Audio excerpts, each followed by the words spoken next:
নমস্কার বন্ধুরা, আমার প্রথম ভিডিও ইউটিউব চ্যানেলে।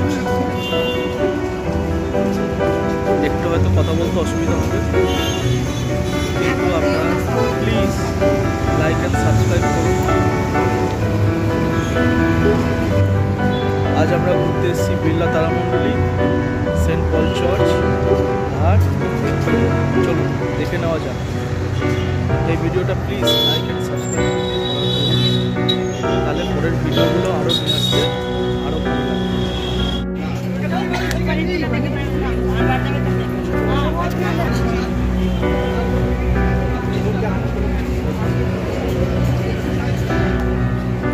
চলুন আমরা একটু ভেতরটা ঢুকে দেখা যাক। প্রথমবার এলাম, এর আগে যতবার এসেছি বিড়লা তারামণ্ডলী বন্ধ ছিল।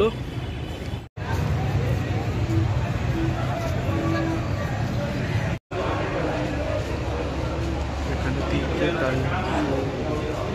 টাইম দেওয়া হয়েছে, বেঙ্গলি, হিন্দি, ইংলিশ একটা, হিন্দি দুটো, বেঙ্গলি তিনটে, চারটে, বেঙ্গলি পাঁচটা, ইংলিশ ছটা। এটা হচ্ছে বিড়লা তারামণ্ডলীর টাইম। চারপাশটা খুব সুন্দর।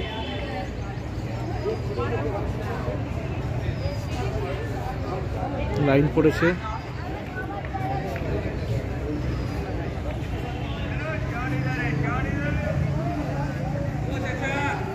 টিকিট কাটা হয়ে গেছে বন্ধুরা। এবার বাইরে সে 2টোর সময় শো। একটু তারামণ্ডলীর আশেপাশের জায়গাগুলো একটু ঘুরে দেখছি।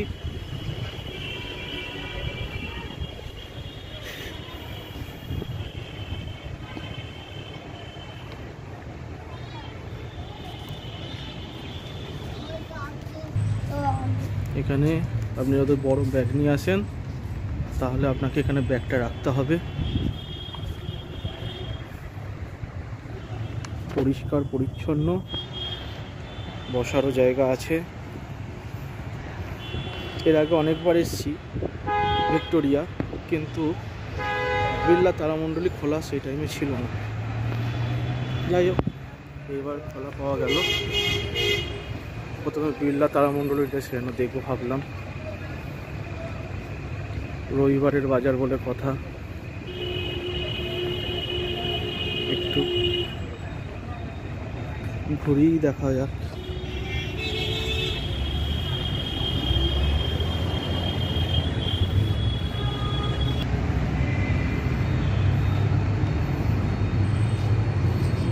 একটা গেট মনে হয় এখান থেকে বেরোয়, শো শেষের পর এক্সিট, বাইরে বেরোনোর দরজা। বাঙালি তো, বাঙালিতেই কথা বলি, নো হিন্দি নো ইংলিশ। সেজন্য আমার চ্যানেলটার নামও ভয় ঘ বয় বেড়ানো। প্লিজ আমার চ্যানেলটাকে সাবস্ক্রাইব করুন, লাইক করুন, যাতে আমার আরও ইচ্ছা করে ভিডিও বানাতে নিত্য নতুন। ঘুরতে যাওয়ার, শুধুই ঘুরতে যাওয়ার, ভয় ঘোরা ভয় বেড়ানো। আমরা দুজন বিড়লা তারামণ্ডলীর ভেতরে ঢুকে গেছি। এই হচ্ছে সিট, আর ওপরটা এরকম ঠিক মায়াপুরের মতো। ওপরটা মায়াপুরেরটা এরকমই করেছে ওপর দিকে।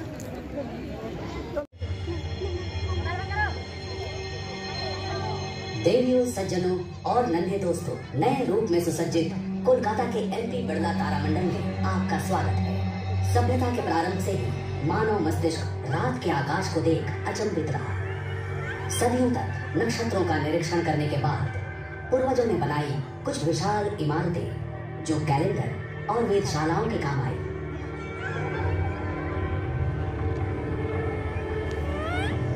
इंग्लैंड में लगभग 4000 साल पहले निर्मित स्टोन एज संभवतः अंग्रेजों की वेधशाला ही थी।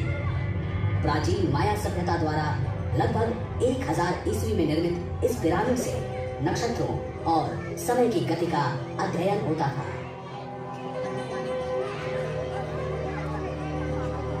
लेकिन विज्ञान और तकनीक के विकास ने महाकाश के बारे में हमारी पुरानी सोचों को बदल दिया।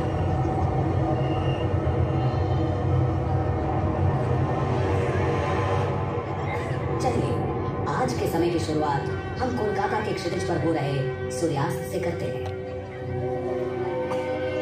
संध्या काल का आकाश हमें संकेत देता है आने वाले अंधकार का। गुम होते उजाले में टिमटिमाते बिंदु उभरते हैं। जल्दी ही हमें रात्रि का शानदार आकाश दिखने लगेगा। महाकाश के एक कोने में खड़े होकर हम नक्षत्रों से भरे असीम आसमान को देखते हैं, मानो ये हमें आमंत्रित कर रहा हो।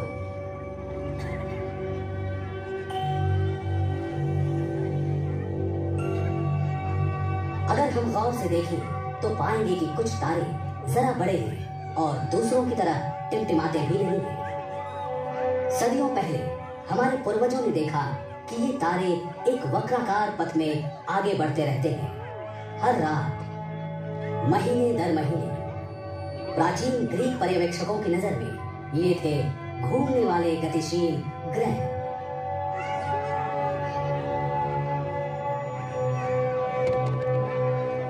अब हम जानते हैं कि ये सुदूर में बसे खूबसूरत ग्रह हैं, जिन्हें रोशनी मिलती है हमारे ही सूर्य से।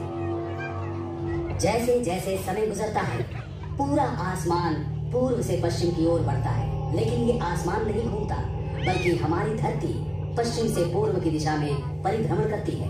तारों से सज्जित शामियाने में सिर्फ एक नक्षत्र स्थिर है, ध्रुव तारा यानी पोल स्टार। कोलकाता में ये उत्तरी आसमान में 22 डिग्री की ऊंचाई पर दिखता है।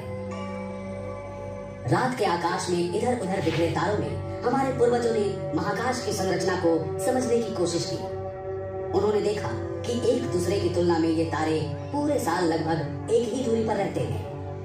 आसमान में एक दिशा सूचक सा बनाने के लिए उन्होंने नजदीक स्थित तारों के समूह को लेकर 88 संरचनाएं बनाई और उन्हें काल्पनिक रेखाओं से जोड़ा।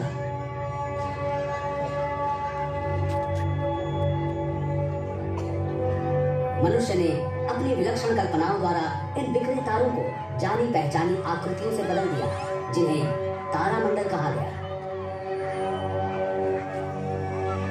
ये प्राचीन नक्शे सदियों तक मानव को दिशा ज्ञान, सामुद्रिक यात्राओं और समय काल के अध्ययन में मदद करते रहे। इन तारामंडलों को लेकर मिथकीय कहानियां गढ़ी जाने लगी और महाकाश पर्यवेक्षकों ने उन्हें मौसम परिवर्तन, बाढ़ और फसलों की बुआई और कटाई से जोड़ना शुरू कर दिया।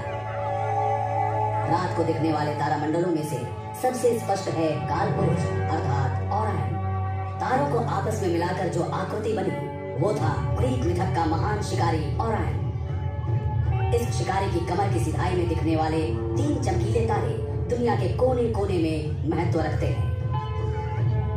आज आसमान में दिखने वाले अन्य तारामंडल हैं आर्सा मेजर या ग्रेट बेयर कॉन्स्टेलेशन, जिसे भारत में सप्तर्षि मंडल कहते हैं, कैसियोपिया रानी, टॉरस यानी वृषभ,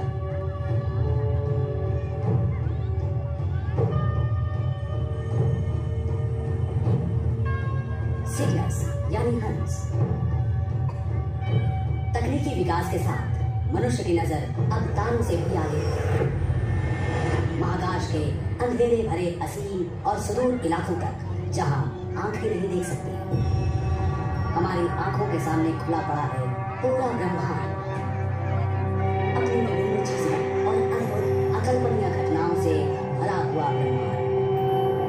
इस ज्ञान के साथ मनुष्यों ने महाकाशीय घटनाओं के जन्म, इनकी अग्रगति और ब्रह्मांडीय पिंडों के विकास को समझने का और रात्रि आसमान में इनके रंगों और अजीब मौजूदगी को पहचानने का प्रयत्न किया है।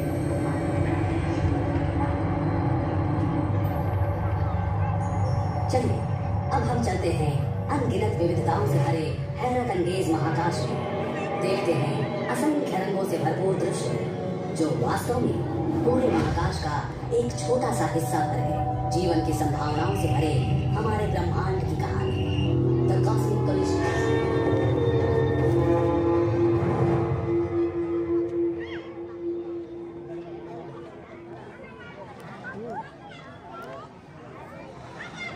महाकाशीय सागर के एक किनारे खड़े होकर नक्षत्र बहुत शांत दिखते हैं। लगता है ब्रह्मांड में सब कुछ अनुशासित है।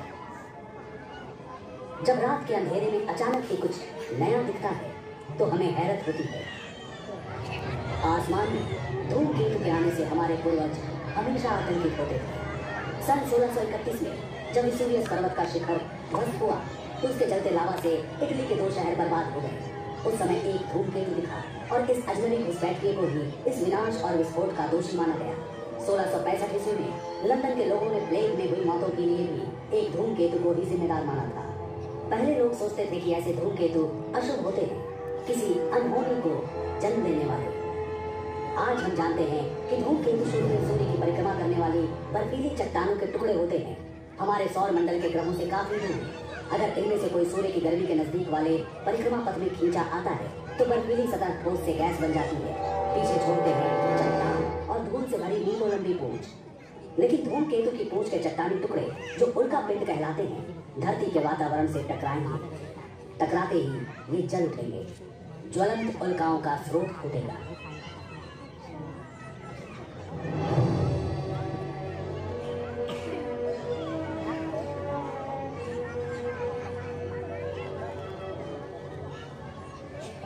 आजकल कभी कभी लगता है कि धरती पर स्थितियां बहुत ज्यादा और बहुत जल्द बदल रही हैं।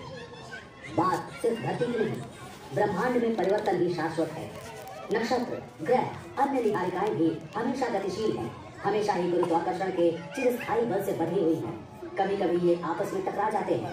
ये खतरे की घंटी हो सकता है, लेकिन टक्कर दरअसल फायदेमंद हो सकती है और खूबसूरत भी। चलिए मेरे संग एक सफर पर धरती के करीब और हमारी गैलेक्सी से बहुत दूर देखिए कि कैसे महाकाश के टक्करों ने हमारा अतीत रचा, वर्तमान प्रभावित किया और भविष्य को गढ़ेंगे। हमारे चंद्रमा के जन्म को लेकर कितने सारे सिद्धांत हैं।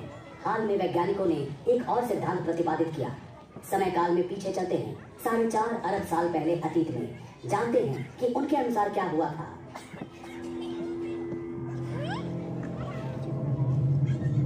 हम जिस पृथ्वी को देख रहे हैं वो युवा है, अभी भी गठन की प्रक्रिया में है, जहाँ जीवन अभी तक नहीं पनपा। शुरुआती समय में हमारे सौर मंडल में ग्रहों जैसे विशाल चट्टानी टुकड़े झुंड में घुमा करते थे।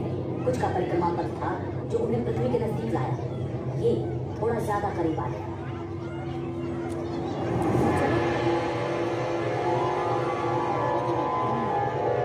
इस टक्कर से पृथ्वी लगभग नष्ट हो गई। अंतरिक्ष में फैला पिघला हुआ लावा, ज्यादातर लावा वापस विध्वस्त ग्रह पर गया।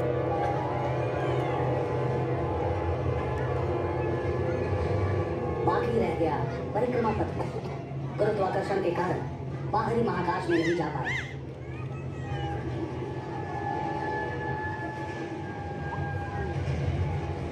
जब ये खुरदुरे चट्टान धरती के चारों ओर घूमने लगे, गुरुत्वाकर्षण ने इन्हें एक साथ किया। ये टकराते गए, जुड़ते गए, इनका आकार बड़ा होता गया। कुछ ही सप्ताहों में ये टुकड़े जुड़कर विशाल और विशाल हो गए।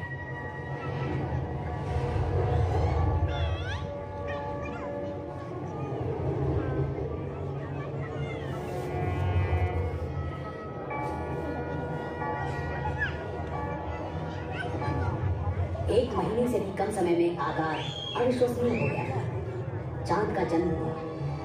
बिल्कुल सही, सिर्फ 1 महीने में बना था हमारा चांद। ये है आज का चंद्रमा। सोचकर अचरज होता है कि एक भयानक टक्कर के कारण आज रात का आसमान चांदनी बिखेरता है, लेकिन ये सच है। कारण हजारों थे, अलग अलग, लेकिन इन टक्करों से ही धरती पर जीवन पनप सका। आघात ने धरती की धुरी को झुका दिया, जिससे ऋतु परिवर्तन हुए। चंद्रमा के गुरुत्वाकर्षण के कारण ज्वार भाटा बना। तब से लेकर आज तक हमारे सौर मंडल में ठहराव आया है। अब दूसरे ग्रह से पृथ्वी के टकराने का डर नहीं है, लेकिन दूसरे टक्कर हमें रोज प्रभावित करते हैं। कुछ खास टक्करों में शामिल है हमारा सूर्य भी।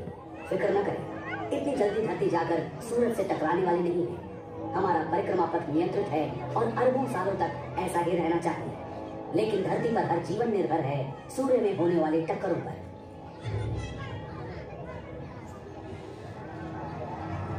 सूर्य एक नक्षत्र है, रात को दिखने वाले दूसरे तारों जैसा है। बहुत पास है इसलिए अलग दिखता है, एक बड़ा चमकीला सुनहरा पिंड, लेकिन सूर्य में कुछ भी सुहाना नहीं है।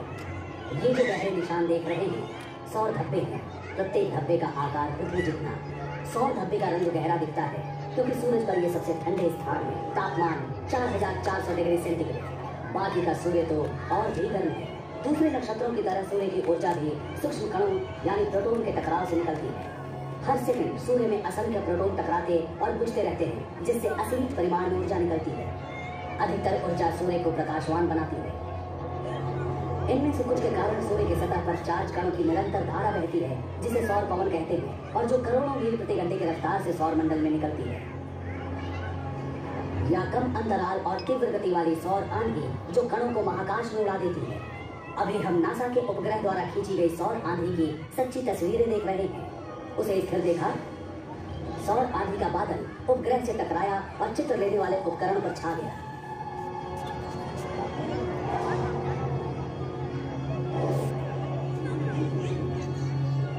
सौर पवन का झोंका हर दिन हर पल सौर मंडल के ग्रहों के पार जाता है। ये इतना शक्तिशाली है कि इसका संपर्क मात्र ही हमारे वातावरण की ऊपरी सतह को उड़ा ले जाए, अधिकांश पानी सोख ले और धरती पर जीवन का विकास परिवर्तित हो जाए। लेकिन खुशकिस्मती से धरती की सुरक्षा करता है एक अदृश्य कुदरती कवच। अभी आप जो देख रहे हैं वो पृथ्वी के चुंबकीय क्षेत्र का काल्पनिक चित्र है। धरती के लौ अंतर्भाग के कारण हमारी धरती विशाल चुंबक की भांति काम करती है। कुछ चीजों को आकर्षित, कुछ को विकर्षित करती है। ये कवच सौर पवन से धरती को बचाता है, लेकिन कुछ कण इस चुंबकीय बाधा को पार कर जाते हैं और पहुंच जाते हैं उत्तरी तथा दक्षिणी ध्रुवों पर। परिणाम देखने लायक होता है। शानदार जगमगाते रंगीन पर्दे, इसे कहते हैं ध्रुवीय ज्योति। सौर पवन और सौर आंधी से निकले आवेशित कण जब धरती के ऊपरी वातावरण से टकराते हैं तब वातावरण में मौजूद गैस आलोकित हो उठते हैं।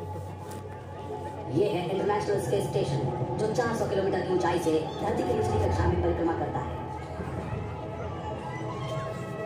महाकाश में जाकर ध्रुवीय ज्योति को देखने वाले कम ही हैं।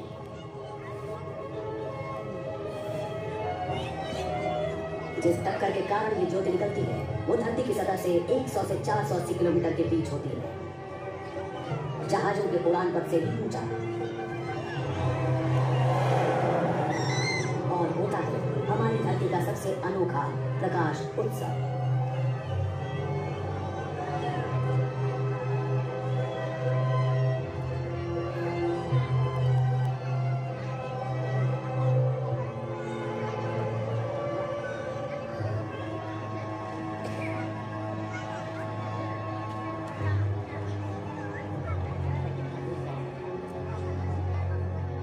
लेकिन जैसा कि हम देख चुके हैं, हर टक्कर का परिणाम खूबसूरत और हानि रहित नहीं होता। उनमें से एक के कारण अविस्मरणीय घटना हुई और धरती पर जीवन का क्रम बदल गया।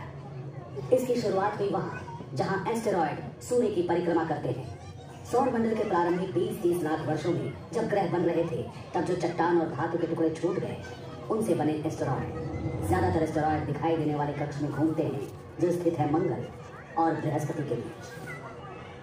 कुछ और भी करीब हो सकते हैं। किसी भी साल लाखों में एक मौका हो सकता है कि एस्टेरॉयड धरती से टकराएगा, लेकिन 6.5 करोड़ साल पहले एक टकराया था। यह लगभग 12 किलोमीटर चौड़ा था, 65,000 किलोमीटर प्रति घंटे की रफ्तार से बढ़ रहा था सीधा पृथ्वी की ओर। लेकिन हम जिसे जानते हैं तब पृथ्वी ऐसी नहीं थी। मनुष्यों के अस्तित्व में आने से बहुत पहले जब विशालकाय डायनासोर घुमा करते थे यहाँ, उनके दुर्भाग्य से सब बदलने वाला था।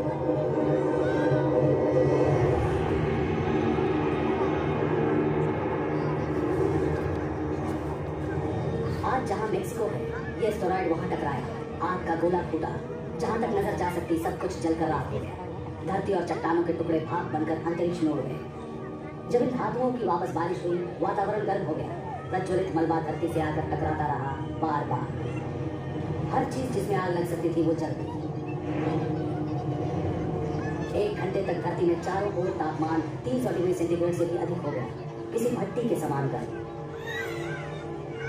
चारों ओर धुआं और राख फैल गई।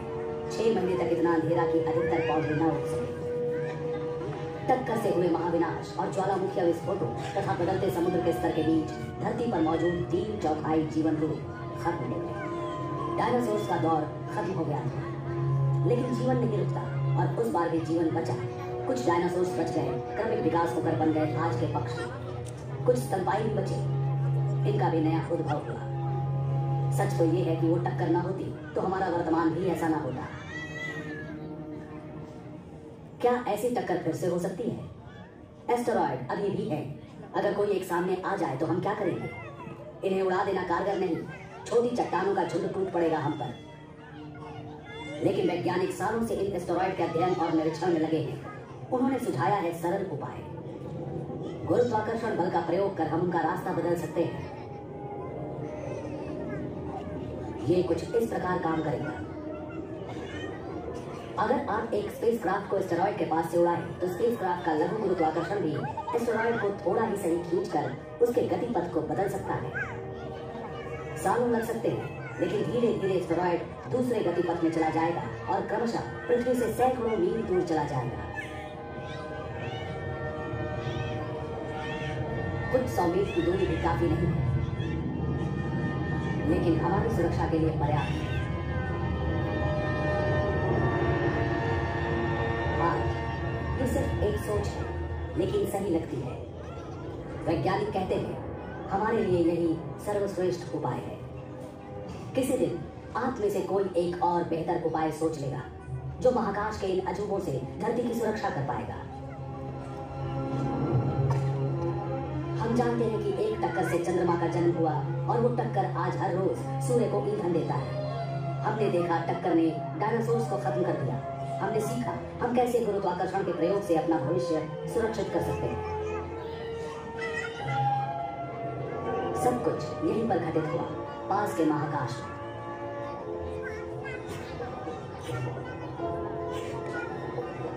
लेकिन बाकी ब्रह्मांड का क्या और भविष्य का क्या? महाकाश में टक्करों का क्या असर होगा हम पर? वाह, ये भी लगता है। हम आकाश गंगा से आगे बढ़ते हैं, जो हमारे सौर मंडल का घर है। ये आकाश गंगा हजारों अरबों नक्षत्रों और खरबों दूसरे ग्रहों का साथ साथ गैस और धूल के विशाल समूहों का भी घर है। गैलेक्सी के नक्षत्र एक दूसरे से इतनी दूर हैं कि टकराने की संभावना न्यूनतम है, लेकिन अपवाद तो होते ही हैं। चलिए हमारी गैलेक्सी के मुहाने पर पल भर ठहरते हैं। जो नक्षत्र हमारे पास से गुजर रहे हैं वो गोलाकार समूह का हिस्सा है। यहाँ सभी तारे ऐसे ठूसे हुए से रहते हैं कि कभी कभी आपस में भिड़ जाते हैं। ऐसा अब नहीं होता। यहाँ भी लाखों वर्षों में एक बार ऐसा होता है।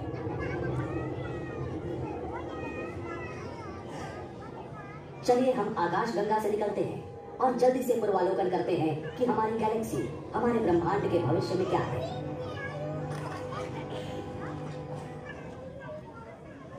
भविष्य में अरबों वर्ष आगे आ गए हैं हम, पृथ्वी से 5 लाख प्रकाश वर्ष दूर। देखिए आकाश गंगा पड़ोस की गैलेक्सी एंड्रोमेडा से टकराने वाली है। हमने इस दृश्य की गति बढ़ा दी है। आप हर सेकंड में प्रकाश वर्ष की गति से बढ़ रहे हैं। ब्रह्मांड की बाकी चीजों की तरह गैलेक्सी भी भ्रमणशील है। हालांकि एक दूसरे से काफी दूर है, पर गुरुत्वाकर्षण इन्हें बांधे रखता है। ये दो विशाल गैलेक्सियां एक दूसरे के इर्द गिर्द घूमकर महाकाश में नृत्य प्रस्तुत करेंगी। नजरें मिलाकर कभी पास आएंगी, कभी दूर जाएंगी। इन गैलेक्सियों में नक्षत्र और ग्रह दरअसल टकराते नहीं हैं। ये बहुत दूर होते हैं। वैज्ञानिक मानते हैं कि ये पास आकर गुजर जाएंगे। आपस में टकराएंगे गैस और धूल, जिनसे दोनों गैलेक्सी भर जाएंगी।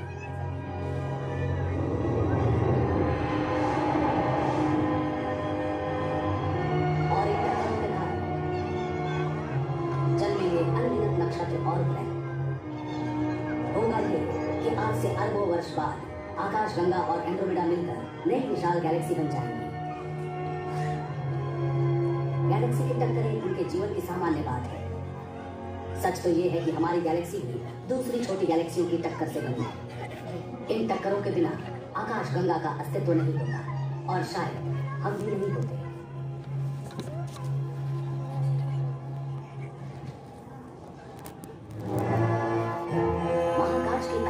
चकाचौंध वाली टक्करों ने उन चीजों को बनाया जो हमें यूं ही मिल गई।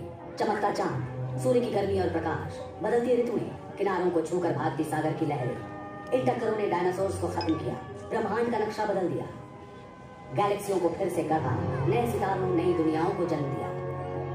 निरंतर विकसित हो रहे विशाल ब्रह्मांड का क्षुद्रतम हिस्सा है। कभी लगता है एक छोटे सफर के राही हैं हम, लेकिन हम खोज पर निकले हैं निरंतर बदलते ब्रह्मांड को समझने की कोशिश में। और कुछ नहीं पता कि टकरावों के चलते बनते बिगड़ते इस ब्रह्मांड में हमारी अदम्य जिज्ञासा के कारण अगली बार किस सच से टकराएंगे हम।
সেন্ট পল চার্চে যাওয়া যাক।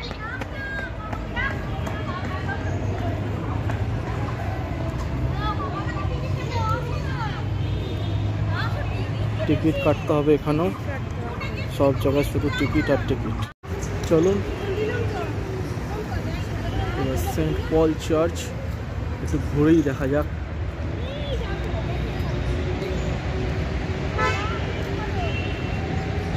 ভিডিওটা বানিয়েছিলাম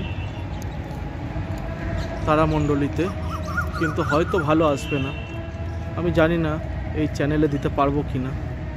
চেষ্টা করব, যদি ভালো আসে তো দেবো, কিন্তু বাকি জায়গাগুলো আপনাদের ভালো মতোই ঘুরিয়ে দেখাবো। দেখুন সামনেটা কত সুন্দর গার্ডেন, ওনার ভেতরে পেয়েও হচ্ছে, আওয়াজ আসছে, দেখি। এখানে গাড়ি পার্কিং, বাইক পার্কিং। চলুন ওর ভেতরটা ঘুরেই দেখা যাক।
চার্চের বাইরেটা বেশ সুন্দর, ফুল হয়ে আছে বন্ধুরা। এখন যেখানেই যাও শুধু ফুল আর ফুল। শীতকালের টাইম, ফুল তো থাকবেই। আর মায়াপুরে গেছিলাম কিছুদিন আগে, ফুল আর ফুল ছিল, এখানেও সেম।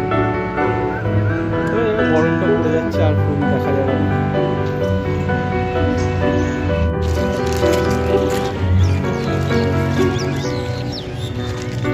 এবার আমরা বিকালের টাইমে এলাম ভিক্টোরিয়া।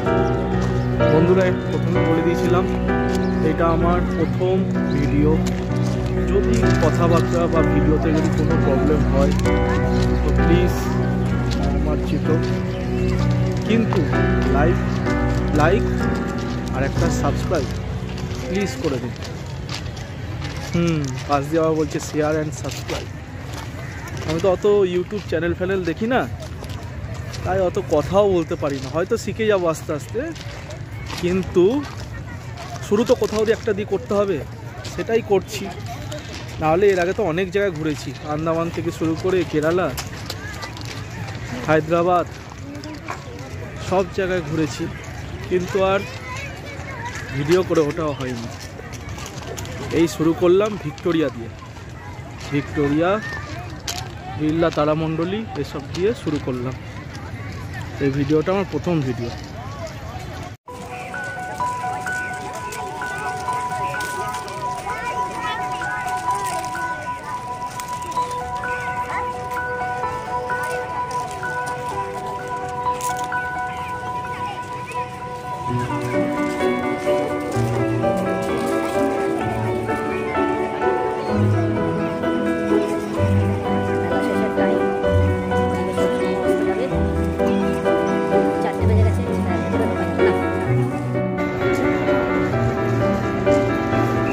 দেখতেই পাচ্ছেন বন্ধুরা বিকালবেলার ভিউ।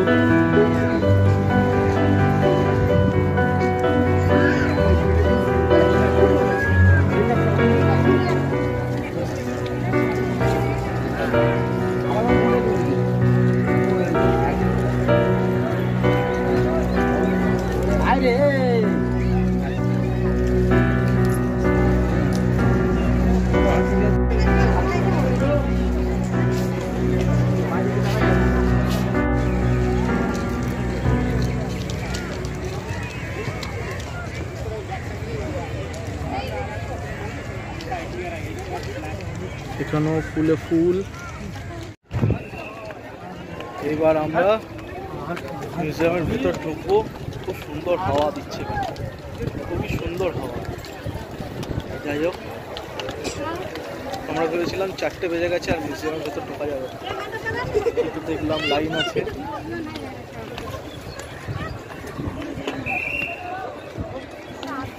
তাই জন্য চলে এলাম ঢুকতে। খুবই ভালো লাগছে, নেতাজির ছবি।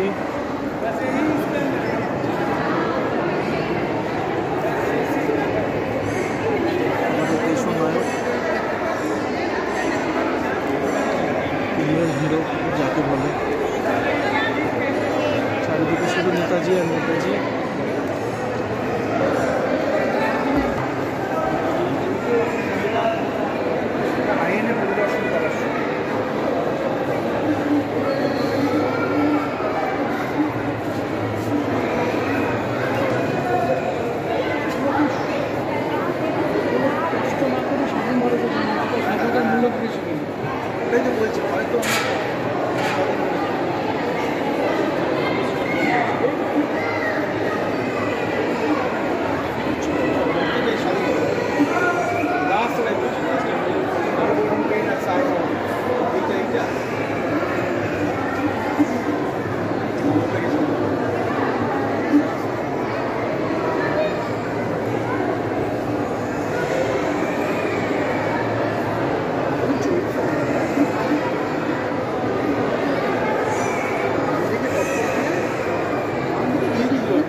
ছবিটা দেখুন, একদিকে কাঁচ আর একদিকে কি সুন্দর লাগছে পিকচারটা। একদিকে কাঁচ আর একদিকে পিকচার। দেখুন আবার একটা পিকচার, মাঝখানে কাঁচ দেওয়া রয়েছে আর পিকচারটা পুরো প্রতিফলিত হচ্ছে। যাই হোক, রানী ভিক্টোরিয়ার মেমোরি হলে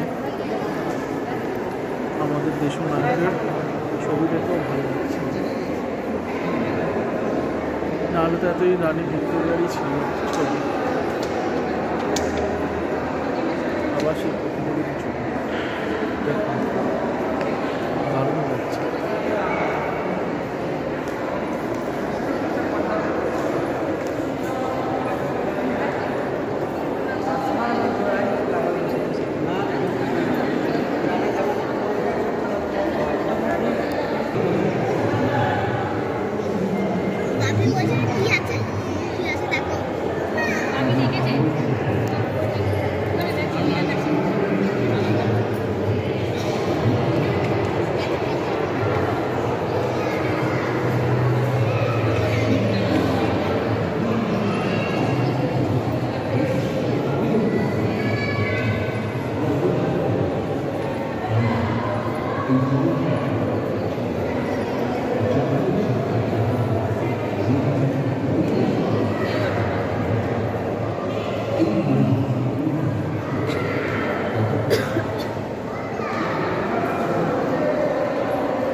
যেখানে তাকাবেন সেদিকেই নেতাজি, শুধুই নেতাজি।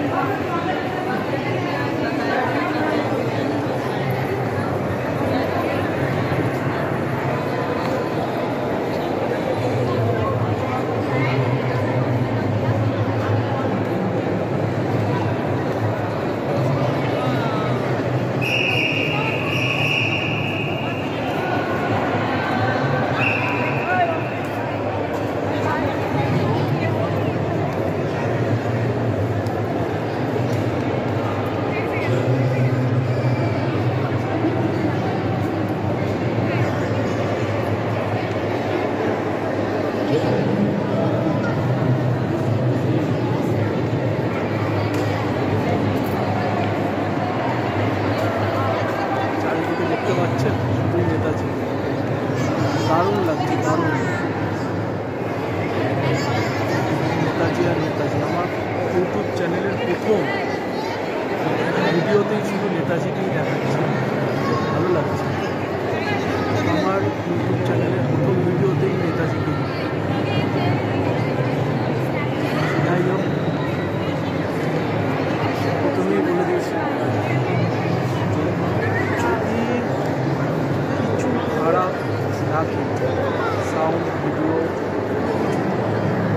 ক্ষমা মার্জিত করবেন, কিন্তু আমার মনে হয় না কারোর খারাপ লাগে। যেই দেখবে সেই একবার না একবার লাইক করবে, যেন আমাদের নেতাজিকে নিয়ে। আমি ঠিকমতো কথা বলতে পারছিলাম না, কিন্তু নেতাজি সুভাষচন্দ্র বোস দেশনায়ককে দেখে আমার আরও কথা বলার ইচ্ছাটা বা প্রকাশটা আরও ভালো হচ্ছে।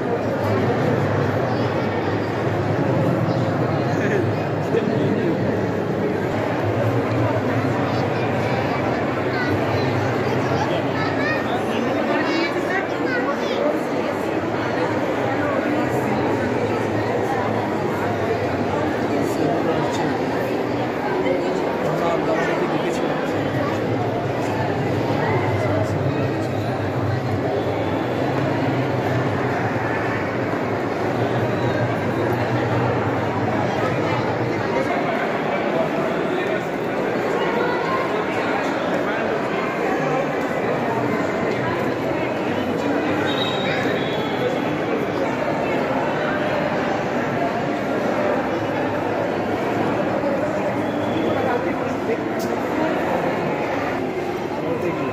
এখানে ছোট্টখাট্ট একটা এক্সিবিশন প্রদর্শনী, ভালোই লাগছে।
ফটোগ্রাফি এক্সিবিশনটা ভালোই লাগছে।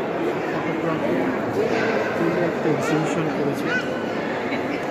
আমি যদি জানতাম, আমি একটু আধটু হয়তো বড় ফটোগ্রাফার নই, কিন্তু আমি একটু আধটু ফটো তুলতে ভালোবাসি। আমার কাছে অনেক ভালো ভালো পিকচার আছে, হয়তো সেই ছবিগুলো আমি দিলেও এরা অ্যাকসেপ্ট করতে পারত, জানি না। যদি জানতাম, জানি না, দেওয়াও হয় না।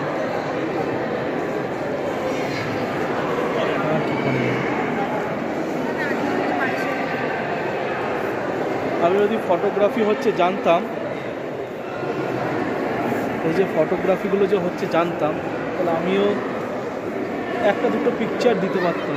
আমারও একটা দুটো ভালো মানে এক্সিবিশনে দেওয়ার মতো পিকচার তোলা আছে আমার নিজের ক্যামেরা দিয়ে, নিজের হাতে,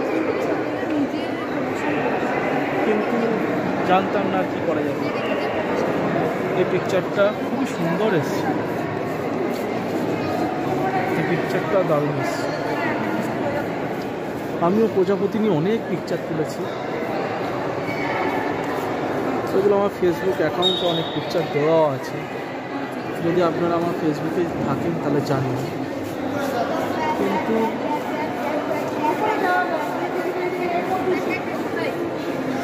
পিকচারটাও ভালো লাগছে, দারুণ এসছে। এরকম ওড়ার টাইমে পিকচার তোলা একটা ফটোগ্রাফারের জন্য কত যে টাইম লাগে সেটা একটা ফটোগ্রাফারই জানে, আমি জানি। কেন এইসব পিকচার তুলতে গেলে এটা হবে ন্যাচুরাল একদম, তো আপনার কথা ইচ্ছায় চলবে না, কখন উঠবে সেই জন্য বসে থাকুন। চলো এবার বাইরেটা বেরিয়ে আর অন্য কোথায় কী আছে দেখা যাক। এবার আমরা বাইরের দিকে বেরিয়ে সিঁড়ি দিয়ে উঠবো, দেখা যাক।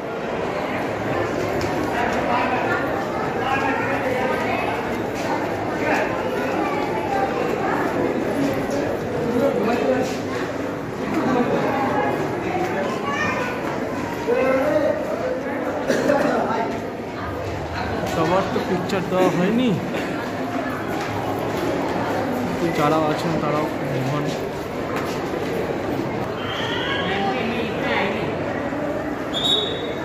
ওপর দিয়ে খুব সুন্দর লাগছে,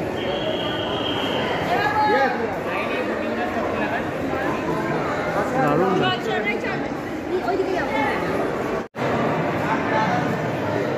জিনিসটা ছিলাম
পরীক্ষাটাও ভালো পাস করছে। জাহাঙ্গীর বসুর তত্ত্বাবধানে প্রশান্ত কুমার বিশ্বাস এই হামলার অংশ নিয়েছে 1912 সালে। তো সেই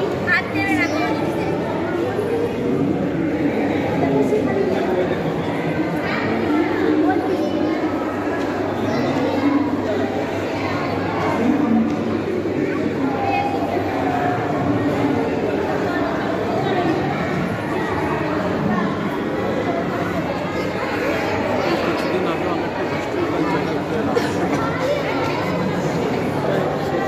ভিডিও করা হয়নি, জানতাম না সেই টাইমে আমি ভিডিও একটা ইউটিউব চ্যানেল খুলেছি। এবার যখন এবার একবার যাবো।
যতটা পাচ্ছি আমার নিজের চোখেও দেখছি, আপনাদের জন্য ভিডিও করছি।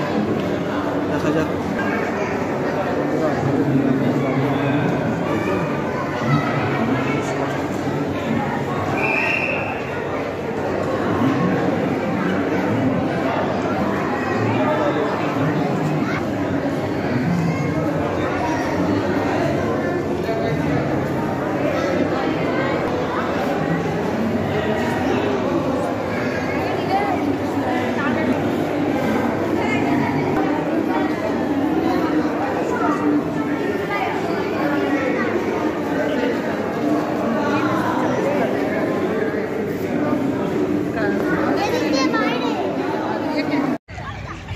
এবার ভিডিওটার দি এন্ড করতে চলেছি। যাই হোক, সারাদিন খুব সুন্দর ঘোরা হলো। এবার একটু বসে একটু বাদাম খাবো আর একটু রিল্যাক্সের টাইম, তাই জন্য একটু আরাম করি আর ভিডিওটা এন্ড করি। যতটুকুনি পেরেছি করার চেষ্টা করেছি। এরপর দেখুন আপনারা, তারপর লাইক অ্যান্ড সাবস্ক্রাইব করে দিন। আশা করি ভিডিওটা ভালোই লাগবে। এত সুন্দর একটা হিস্ট্রি তুলে ধরলাম, নেতাজি সুভাষচন্দ্রের এত সুন্দর সুন্দর ফটো। যাই হোক, এবার রাখছি, বাই বাই। যদি লাইক আর সাবস্ক্রাইব যদি অনেক দেখি, তাহলে আবার পরের ভিডিওটা তাড়াতাড়ি করে নিয়ে আসবো, খুব শীঘ্রই নিয়ে আসবো, কথা দিলাম বন্ধুরা তোমাদের।